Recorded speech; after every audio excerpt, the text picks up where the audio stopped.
Christine should be Woman Earth and her rope of gravity to keep things down to earth. Jill thought for a moment. You are creative woman, able to create anything at any time to defeat our enemies. Jill looked out the window again. Can we be real again for a second? She swallowed. The doctor said it would be downhill from here, remember? He did? Her dad said, shocked. God is bigger, her mom said with confidence. He's bigger than this, I said, putting my hand on Jill's. But it keeps coming back.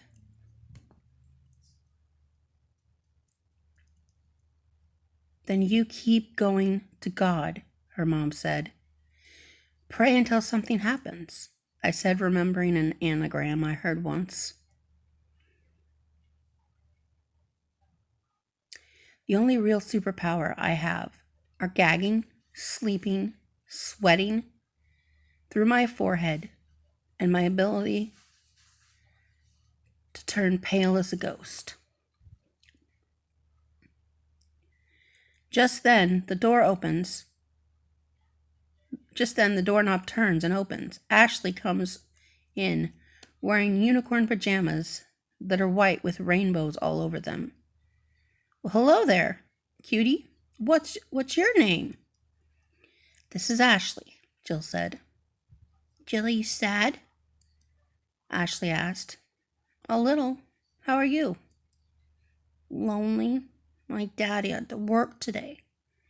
I just woke up and wanted to play.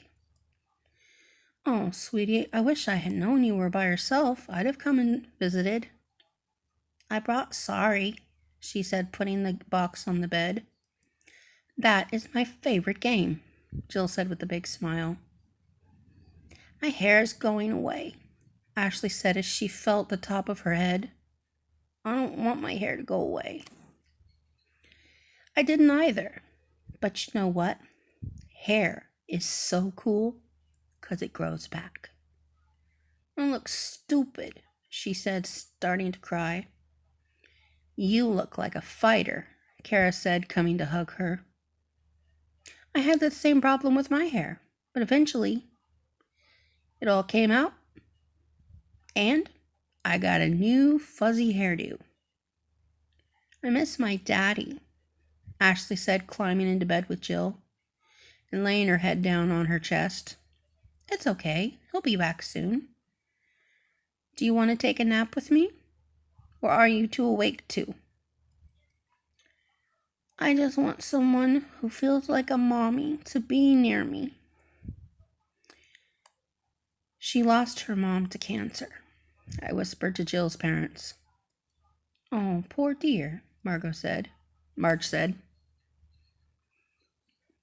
Soon, Jill had dozed off from the comforting feel of the child next to her, and Ashley fell back asleep from the comfort of Jill's breathing. We stepped outside to let them sleep and headed to the cafeteria. Today I felt horrible in 2 ways. I spent the whole day dozing on and off while sleeping through multiple episodes of shows. I was binge watching a Netflix, and I have in the past been able to stretch out on the floor. This time, not so much. My back was so achy I could barely get up off the floor. My neck is stiff on both sides, and it hurts to turn it. I remember how my mom feels when she stays over at my house for her visits, waking up aching and moaning and groaning. I now have sympathy for her. I also feel horrible because Jill feels the same way with her legs and her muscles, and I am complaining. I step outside to let my cat out, and my fingers begin to hurt. I can't stand it, and I come inside. My fingers are so achy that I have to run them under hot water. My cheeks and nose are also not happy right now. I go to the fridge and get some milk for some hot cocoa. I am out. I dread going to get more milk, but it has to be done sooner or later. My fingers are throwing a tantrum after they were frozen earlier. I decide milk can wait.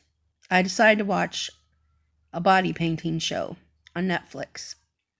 The first one I binge watch turns out to be shorter than I had imagined. I move on to the one I had watched already. It's been a while, so it's intriguing and refreshing again. Evening came and went, and I went out to get milk. When I finally got home, my fingers were hurting more than they were this morning. I fumbled with my keys, and it kept dropping, which pissed me off. I get to the door, unlock it, and set the milk down with a loud thud. Immediately, I rip off my gloves, two layers worth, and run my hands under the warm water.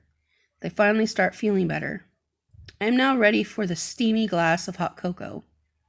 It's 5:30 a.m. My alarm clock has no problem piercing my dream with its loud trills to tell me that it's time to get up. I am curled up in a soft purple and gray comforter on my bed. My eyes are staring at the wall beside me. I rebel and wrap my blanket even closer to my chin. I am warm. I am safe. I am fighting the urge to go back to sleep. I see now why Linus likes his blanket so much. I see blurry shapes and outlines, but I know from day to day routines and hearing them frequently what they are, so I know they are not things I am concerned about. My alarm has stopped ordering me around. I hear the coffee pot percolating, and as my mind clears from the fog of sleep, I realize I have only one sock on. My right foot is cold. In the draft from the room, where is my sock? What did I do with it? Did I have it on at all? With a friend in the hospital fighting for her life, it seems like the dumbest question I could possibly be thinking at this moment. I can't ignore my other annoying alarm clock any longer. It doesn't trill, but if I continue to hit snooze, I will be sorry because it's a ticking time bomb. I suppose everyone's bladder is bossy. Maybe it's just mine. It's not the sort of question you can just throw out on Facebook, although it would be the weirdest post on Facebook I've ever seen. Too much information, yes, but not the weirdest. It's 6:02, time to act like someone who has a job. Although I don't want to, my right foot pleads me to stay home in the warmth as it hides under my left foot. I know I cannot do that. My bladder is now threatening me as it gets closer to exploding. I sigh with frustration and get up. It feels like a butterfly in a cocoon emerging after a long transformation. I wriggle out and I squirm. I am free. I am not a beautiful butterfly, more like a subtle Medusa. Now comes the challenging part of getting my eyes on. Where have I laid my glasses? I can't remember. I stumble blindly into the bathroom while I think. Today is my first day back to work. I have been on vacation. My boss insisted. I hadn't taken a vacation in 4 years. It was definitely something he insisted on. Even Roger said that if I didn't take my vacation, he was going to tie me to a chair in my house and not let me out until my vacation was up.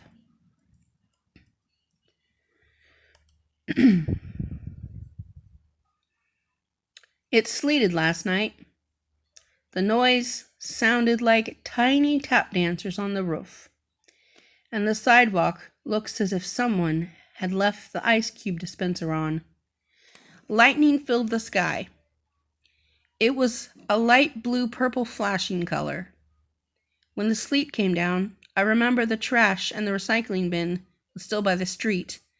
I look at them and realize that the lid to the recycling bin was open. As I raced with an open umbrella to the bin, I felt like I was walking over ice that you get when you have a drink that has finely crushed ice in it. Sonic has that ice. It's very nice. It's not too big, it's not too small, and it's good for crunching. It's Mom's favorite kind of ice. I close the lid of the bin and race back inside. It's still pelting the cement with its tiny ice bullets. I'm relieved, but at least the bin won't be full of ice and too heavy to carry back to the house. The sleet works fast. It has the street and the sidewalks and the driveways all coated in a matter of minutes. I'm wondering why sleet can't contain melting properties and act like a giant bag of ice melt. This winter weather is so bizarre. Kansas is bizarre. Every muscle in my body is aching right now. A wheelchair is my only comfort. I am staring at the muted TV while Wheel of Fortune plays, and I get a phone call. "How much money have you won?" Jill asked me over the phone. "A lot. Those dudes on the TV don't know their puzzles very well." "Yeah, we always watch the bonus round together, so I thought I'd call ya." That, and Mom and Dad are asleep. Finally. We both stare at the puzzle and finally in unison say the answer: making sugar cookies. Through the person who had solved it, we had won $100,000. We each celebrate over the phone. "I'm glad my mom and dad are here, actually," Jill said out of the blue. "It's nice to have them here. I should have called them. I'm glad you're happy that they are here."